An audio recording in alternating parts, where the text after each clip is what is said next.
అందరికీ నమస్కారం అండి. నా పేరు పర్రే కోటయ్య. నేను జై భీమరావు భారత పార్టీ బాపట్ల జిల్లా అధ్యక్షుడిగా పనిచేస్తున్నాను.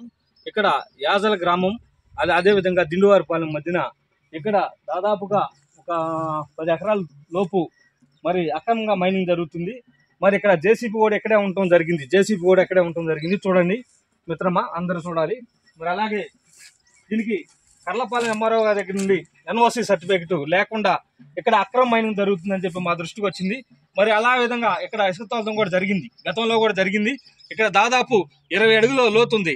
మరి ఎన్ఓసి సర్టిఫికేట్ లేకుండా ఇంత లోతు ఎలా తీశారని చెప్పి మేము సూటిగా ప్రశ్నిస్తున్నాం అధికారుల్ని. మరి ఇప్పటికైనా ఇక్కడ ఉన్నట్టు జేసీబీని కర్లపాలెం పోలీస్ స్టేషన్లో పెట్టాలని చెప్పి మేము డిమాండ్ చేస్తున్నాం. ఎందుకంటే మరి ఇక్కడ ఉన్నటువంటి భూముల్లో అక్రమంగా మైనింగ్ జరుగుతున్న మరి జిల్లాధికారులు ఏం చేస్తున్నారో మాకు అర్థం కావట్లేదు. కాబట్టి ఇప్పుడైనా జిల్లాధికారులు స్పందించి ఇక్కడ ఇసుక అక్రమ మైనింగ్ను అరికట్టాలని చెప్పి జై భీమరావు భారత పార్టీన డిమాండ్ చేస్తున్నాను. ఇమీడియట్లీగా ఈ జేసీబీని సీజ్ చేయాలని చెప్పి నేను జై భీమరావు భారత తరఫున డిమాండ్ చేస్తున్నాను. జై భీమ్, జై భారత్.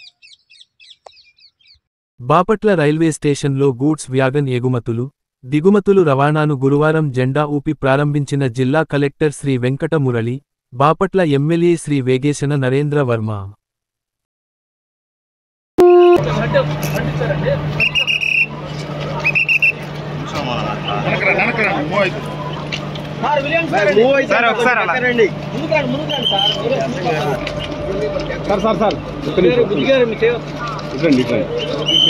ఓకే.